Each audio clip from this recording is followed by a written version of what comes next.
தேவனுடைய அற்புதத்தை பெற்றுக்கொள்வதற்கு உங்களிடத்தில் பெரிய விசுவாசம் இல்லையா? கவலைப்படாதீங்க. பலர் நினைப்பார், என்னுடைய விசுவாசம் ரொம்ப சிறுசு.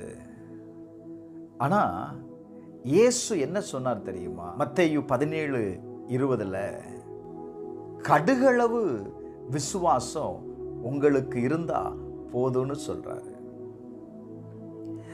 இந்த கடுகளவு விசுவாசம் உங்களுக்கு இருந்தா இந்த மலையை பார்த்து இவ்விடம் விட்டு அப்புறம் போ என்று சொல்ல அது அப்புறம் போகும். உங்க காரியம் நடப்பதற்கு உங்களுக்கு ஒன்று தேவை, பெரிய விசுவாசம் இல்லை, கடுகளவு விசுவாசம். இந்த கடுகளவு விசுவாசம் உங்க வாழ்க்கையில் இருக்கிற மலை போல பிரச்சனையை மாற்றுவதற்கு மிகவும் வல்லமை உள்ளதுங்க. வேதத்தில் கவனிச்சு பார்த்தீங்கன்னா, தாவீது ஒரு சாதாரண ஒரு ஆடுகளை மேய்க்கிற ஒரு மனிதன். ஆனா அவனுக்குள்ள இருந்த விசுவாசம் என்ன செய்தது தெரியுமா? அவனுக்கு முன்பாக நின்ற கோலியாத்தை எதிர்க்க வைத்தது.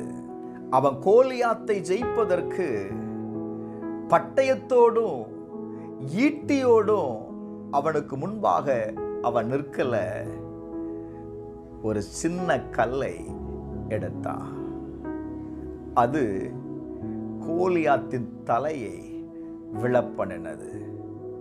இன்றைக்கு நான் சொல்லுவேன், உங்களுக்கு முன்பாய் இருக்கிற, உங்களை பயமுறுத்துகிற, உங்களை கலங்க பண்ணுகிற, உங்களை வேதனைக்கு உட்படுத்துகிற எந்த காரியமாய் இருந்தாலும் சரி, சின்ன விசுவாசம் தாங்க உங்க வாழ்க்கையில பெரிய அற்புதத்தை கொண்டு வரும். உங்க வாழ்க்கையில் இருக்கிற கடினமான சூழ்நிலை மாறுவதற்கு தேவனை நம்புங்க. உங்க கையில் இருக்கிற அந்த சிறிய விசுவாசம் தேவனுடைய கரத்தில் பெரிய அற்புதத்தை கொண்டு வரும். இதை நீங்க விசுவாசிக்கிறீங்களா? இதை விசுவாசித்தா ஆமென்னு சொல்லுங்க. அப்படியே உங்க வாழ்க்கையில அற்புதம்